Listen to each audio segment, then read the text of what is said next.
É isso aí, gente. Estava aqui dando uma atualizada nas redes sociais, né? Quero convidar você a participar comigo lá pelo facebook.com/Diário de Teresópolis. A gente está fazendo uma matéria especial aí durante essa semana e a gente precisa muito da tua opinião lá a respeito dessa problemática em relação às próximas eleições para deputado estadual e federal. A gente quer saber se você acha que a cidade de Teresópolis precisa e deve ter candidatos e, né, lutar para eleger um representante próprio da cidade, ou deve continuar seguindo aí no caminho de continuar elegendo aí candidatos, né, de fora, como tem acontecido. A gente está com uma enquete lá no facebook.com/Diário de Teresópolis. Espero que você participe. É muito importante. No final de semana, na nossa edição de sábado do Jornal Diário de Teresópolis, nas bancas, você terá essa matéria super especial que vai trazer o quê, né?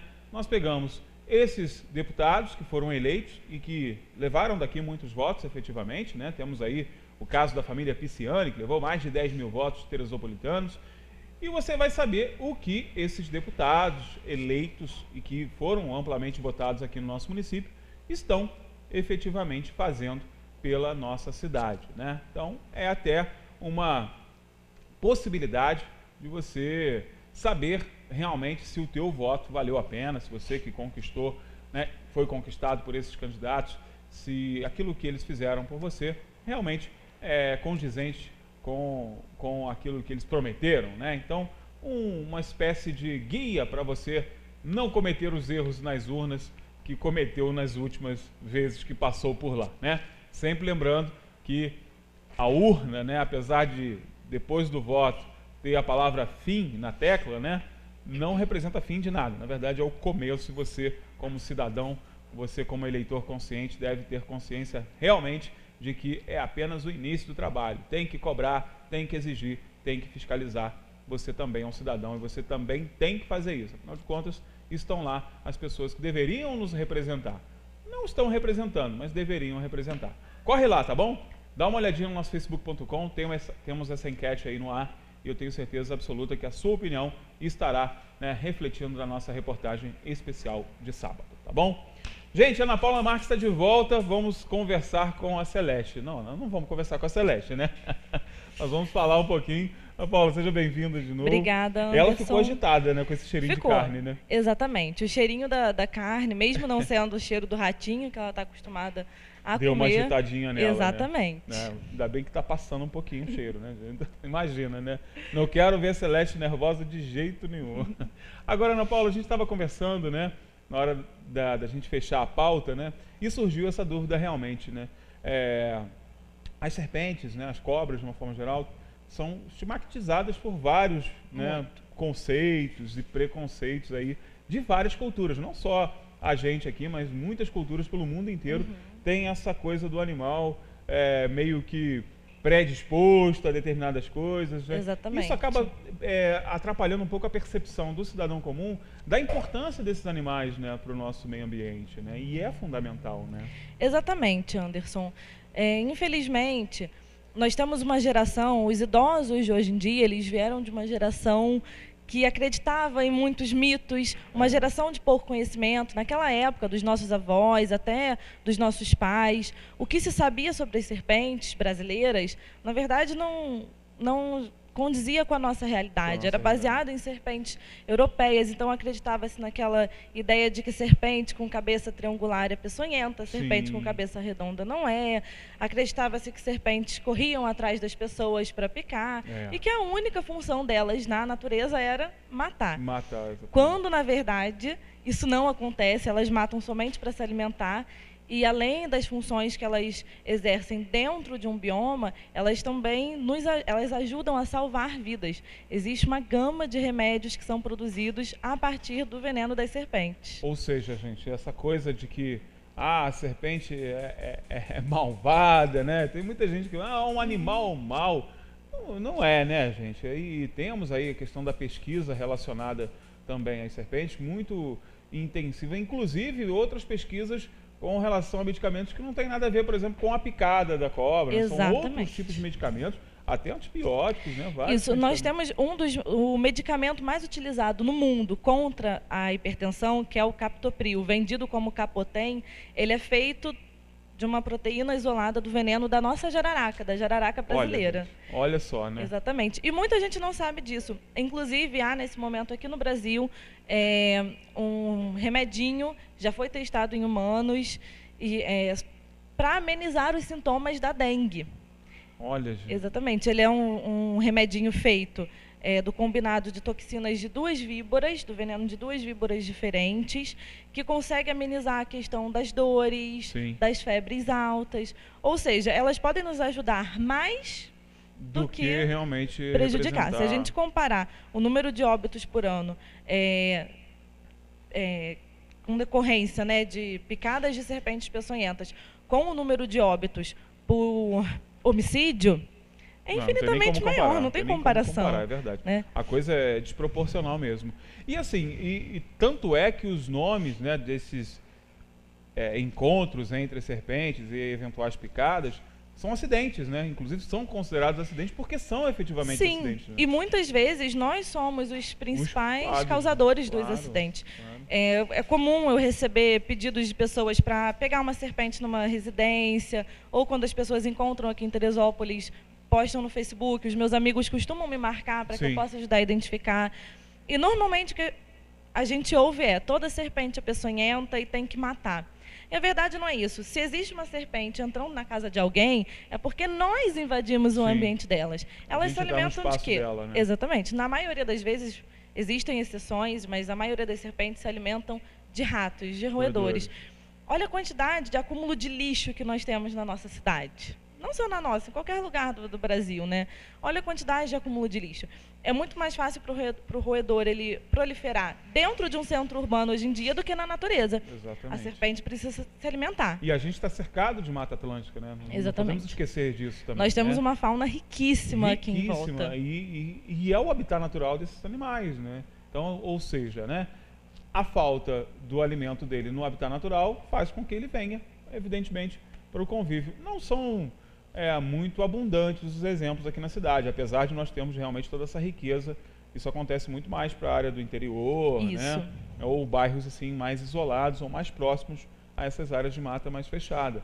Mas na maioria das vezes, quando acontece esse tipo de acidente, normalmente somos nós ou que passamos ali ou que abordamos aí de forma errada com esses animais. A tendência, por exemplo, é buscar atacar esse animal, né? Exatamente. Ir tentar matar, né? Ou seja, mesmo que numa forma de autoproteção, você, né, tem que ter consciência que você está atacando aquele animal. Ele vai, na verdade, ele vai contra-atacar, ele vai reagir, né? Exatamente. E além de tudo, as serpentes, elas exercem um papel importantíssimo na natureza. O que a gente pode citar como sendo o principal é exatamente o controle de pragas. Num lugar onde eu não tenho serpentes, o número de roedores, de sapos, vai ser muito maior.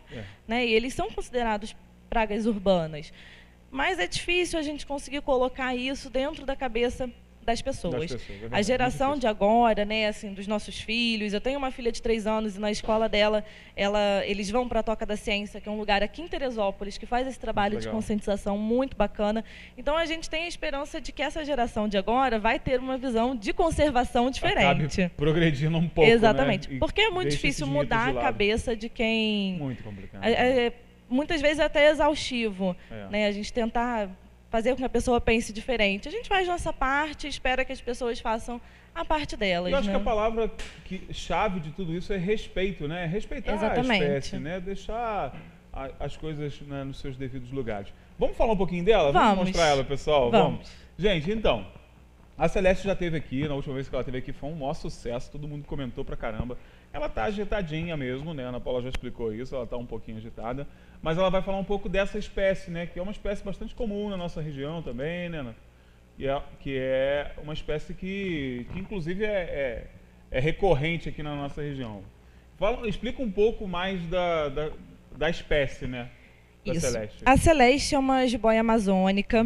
Nós temos alguns tipos diferentes de jiboia, né? A Celeste é uma boa constrictor. A gente resume para BCC, fica mais fácil.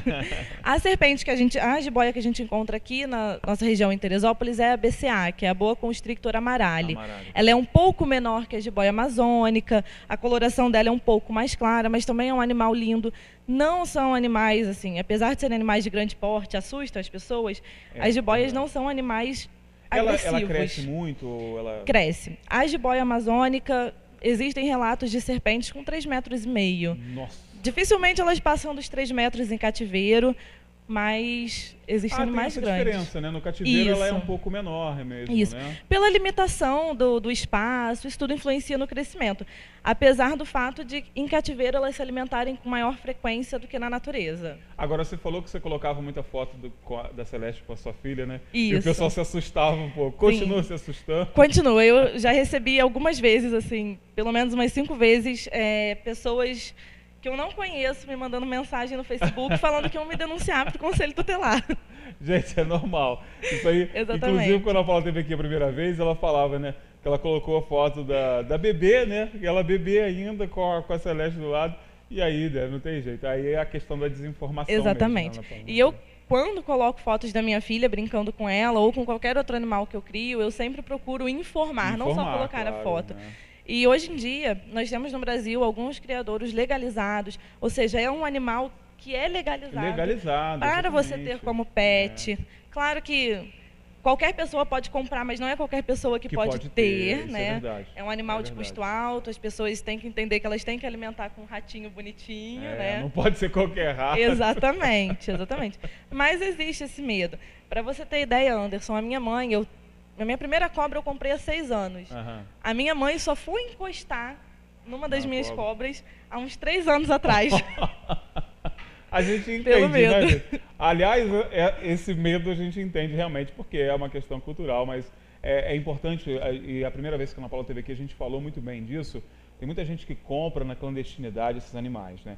Existem algumas espécies, inclusive, que são proibidas de você ter aqui no país, né? Exatamente. E são algumas espécies mais exóticas e tudo mais. E por que dessa proibição? Gente, é claro que essa espécie ela é endêmica de uma outra região. Você traz ela para cá, você imagina essa espécie solta, por exemplo, no nosso ambiente. Nós temos um exemplo... O desequilíbrio que se pode Exatamente. causar, né? Nos Everglades, houve uma soltura muito grande numa determinada época de pitons birmanesas. Aquelas pitons birmanesas. Exatamente. São animais que chegam... Tem um erótico muito exótico, erótico e tudo mais, né? Até com aquelas... Tudo. Né? Dançarinas do ventre. Não, é verdade. Aquelas dançarinas, né? Usavam essas pitons. Exatamente. E acabou proliferando mesmo, né? Sim, hoje em dia lá é uma praga. Eles por 2 vezes no ano eles têm uma caça desses animais, onde as pessoas que conseguem caçar e matá-las recebem um valor por quilo. E você vê muita gente pensando, ai, tadinha do bicho, eles vão matar. É uma proteção. Mas é uma praga, é um animal que não é endêmico. E é uma proteção, né? É uma Exatamente. Proteção de verdade, né? É um animal que destrói a natureza, compete com a fauna local. E assim, já no caso lá, né, da piton, que é uma serpente muito grande. Acontece muitos casos das pitons entrarem nos quintais e comerem o cachorro de estimação, o gato de estimação.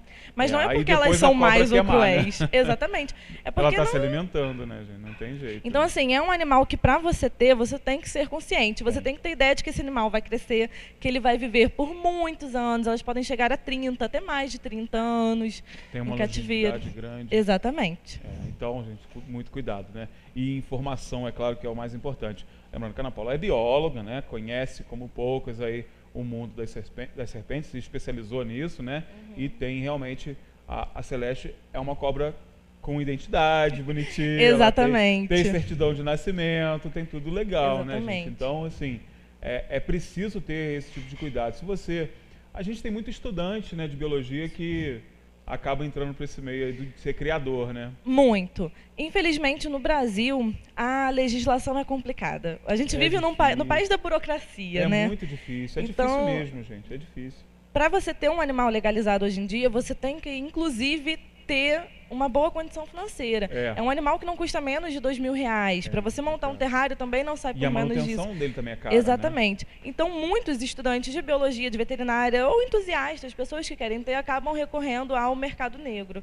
Lembrando sempre aquela diferença entre tráfico e mercado negro. O tráfico é um animal que sai da natureza e é vendido. E o mercado negro são os criadores não legalizados por uma questão burocrática, que acabam vendendo. Mas é importante a gente lembrar que você ter um animal não legalizado na sua casa pode gerar uma multa de R$5.000 por bicho, fora prisão. A multa é pesada. Exatamente. E muita gente pergunta, mas poxa, por que isso? Se nos Estados Unidos eu posso comprar uma jiboia, que é um animal brasileiro, por $300, por que no Brasil eu não posso ter uma corn snake? É a nossa legislação. É a legislação, né? Nós temos que respeitar. O nosso legislador entendeu que há um risco. E há um risco grande. Nos últimos meses eu venho acompanhando, aqui em Teresópolis nós não tivemos nenhum caso ainda, mas já tivemos no estado do Rio, de pessoas que estão resgatando a corn snake, acho que é a cobrinha mais criada como pet no mundo inteiro, na natureza. Olha que... Gente, a corn snake é aquela que tem várias cores, né? Exatamente. Tem laranja, tem um monte é uma cobrinha muito bonita, uma cobra pequena, extremamente dócil e adorada pelas pessoas que querem ter uma cobrinha de Mas estimação. Ela não é endêmica da nossa região. Não, ela não é endêmica da nossa região. E está sendo encontrada na natureza. Sim. Tá já aconteceram, assim, documentados uns 4 casos no Brasil. Gente, olha, é por isso Estado que do Rio, Goiás, né? São Paulo, exatamente. Bacana, gente. Recebemos mais uma vez a visita da Celeste, né? Obrigado, Ana Paula, por você voltar aqui. É sempre um prazer. É sempre um prazer recebê-la aqui. Hoje ela está agitada aqui por causa do cheiro de carne. Você pode ver que ela está toda hora querendo ir para lá. Ela está indo para a cozinha toda hora. Chefe, cuidado aí, chefe. Daqui a pouco ela invade aí a cozinha. Obrigado, Ana Paula, pela tua participação. Eu que agradeço, Anderson. Grande beijo, obrigado de novo e parabéns pelo seu trabalho sempre. Obrigada. E a gente vai para o intervalo comercial, tá, gente? Não acabou ainda não. Daqui a pouco eu estou de volta para a gente finalizar o nosso programa de hoje. Já estou de volta.